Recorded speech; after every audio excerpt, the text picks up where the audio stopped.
Toronto, there's fair reason to feel the Rays lost Saturday's game because of the decision to take out Blake Snell after 6 innings.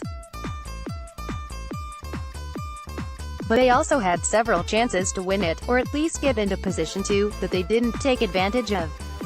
Most glaring in the 8th inning, down 2-1, when Mike Zunino led off with a triple on a fly ball charitably misplayed by Alen Hanson. That gave the Rays 3 chances to get the tying run in from third, and they failed miserably, not even putting a ball in play with the infield in. Willie Adames went first, and he struck out. With pinch runner Guillermo Heredia replacing Zunino, the Rays were then going to try to force the action by running on contact. After falling behind sizzling Austin Meadows 3-0, Joe Biagini put him on to face Tommy Pham next, and he went down swinging at the first 3 pitches. With lefty G-Man Choi due up, Jays manager Charlie Montoyo, the longtime Ray, played matchups and brought in lefty Tim Meza. Rays manager Kevin Cash emptied his bench by pinch-hitting righty Daniel Robertson, and he, too, struck out. "We couldn't execute in that inning," Adames said.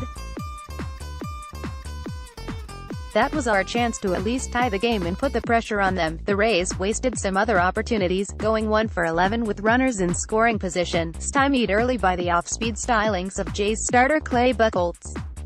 Kevin Kiermaier had a big chance in the 7th with Avisail Garcia on third with 1 out, but his liner to left was caught and turned into a double play as Teoscar Hernandez threw out Garcia at the plate. "Offensively we weren't very good today," Kiermaier said.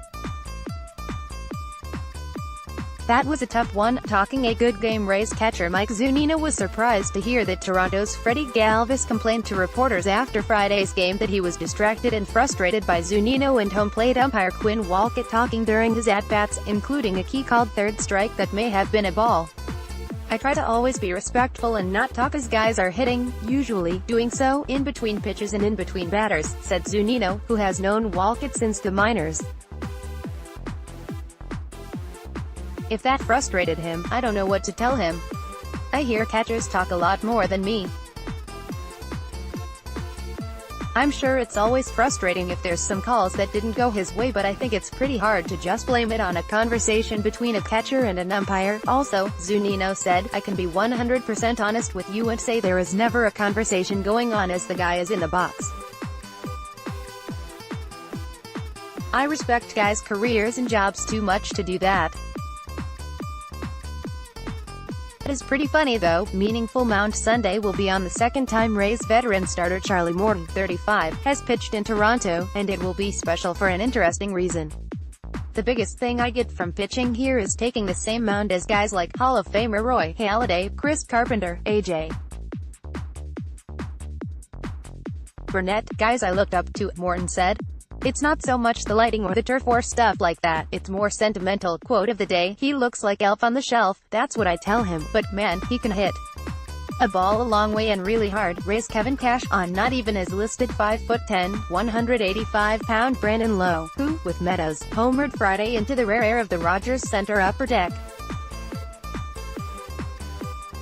Miscellany asterisk Pham extended his on-base streak to 47 games, longest in the majors since Shin-Soo Choo did 52 last May to July for Texas.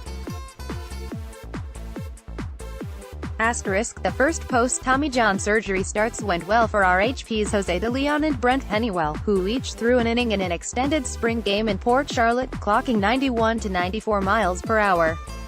Asterisk, 2 streaks ended Saturday. Choi was caught at the back end of a double steal, ending the Rays' season-starting streak of 14 straight successful steals.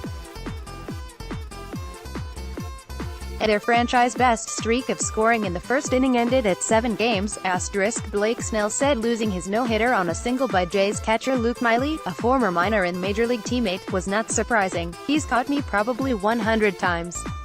You can't really fool a guy that's caught you that much." Asterisk, Meadows became the first leadoff hitter since RBIs were created in 1920 to have as many as 9 RBIs, 10 hits, and 4 homers in a 3-game span, per Stats LLC.